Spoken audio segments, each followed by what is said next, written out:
Thriller జోనర్లో తెరకెక్కించిన ఈ cinema June 7న ప్రపంచవ్యాప్తంగా థియేటర్లలో గ్రాండ్గా విడుదలైంది. ఇందులో పవర్ఫుల్ పోలీస్ ఆఫీసర్ పాత్రలో కాజల్ అదరగొట్టేసింది. ఈ మూవీ కాజల్ నటనకు ఎప్పటికీ విమర్శకుల ప్రశంసలు వచ్చినా జనాలు అంతగా కనెక్ట్ కాలేకపోయారు.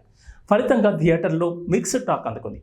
ఒకప్పుడు టాలీవుడ్ ఇండస్ట్రీలో టాప్ హీరోయిన్ కాజల్ అగర్వాల్ చందమామ సినిమాతో తెలుగు కుర్రాళ్ల హృదయాలు దోచుకున్న ఈ బ్యూటీ తక్కువ సమయంలోనే స్టార్డమ్ అందుకుంది.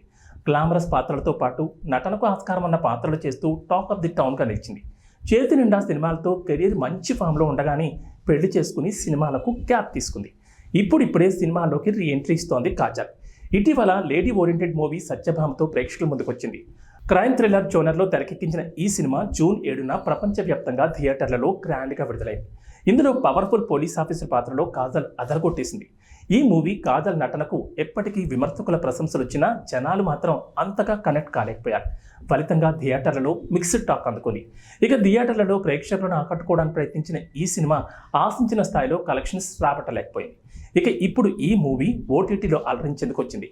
ఎలాంటి ప్రకటన హడావిడి లేకుండానే సైలెంట్గా ఓటీటీలోకి వచ్చేసింది. సత్యభామ ప్రస్తుతం popular OTT platform Amazon prime వీడియోలో స్ట్రీమింగ్ అవుతోంది.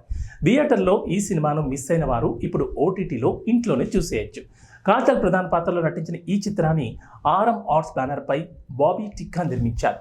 శ్రీ చరణ్ పాకాల సంగీతం అందించగా ఇందులో ప్రకాష్ రాజ్, నాగినీడు, హర్షవర్ధన్, రవివర్మ, అంకిత్ కొయ్య, సంపత్, ఎన్ ప్రజ్వల్, ఎడ్మా కీలక పాత్రలు పోషించారు. కథ విషయానికి వస్తే షీ టీంలో ఏసీపీగా పనిచేసే సత్యభామకు ఓ మిస్టరీ కేసు ఎదురవుతుంది. హసీనా అనే యువతిని ఆమె భర్త యాదు దారుణంగా హత్య చేస్తాడు. ఆ మర్డర్ తర్వాత హసీనా భర్త యాదుతో పాటు ఆమె తమ్ముడు ఇక్బాల్ కూడా కనిపించకుండా పోతారు. వారిని పట్టుకోవడంతో పాటు హసీనా తమ్ముడు ఇక్బాల్ మిస్సింగ్ అనుకున్న మిస్టరీని ఛేదించే సమయంలో సత్యభామకు ఎలాంటి నిజాలు తెలిసాయనేదే ఈ సినిమా కథ.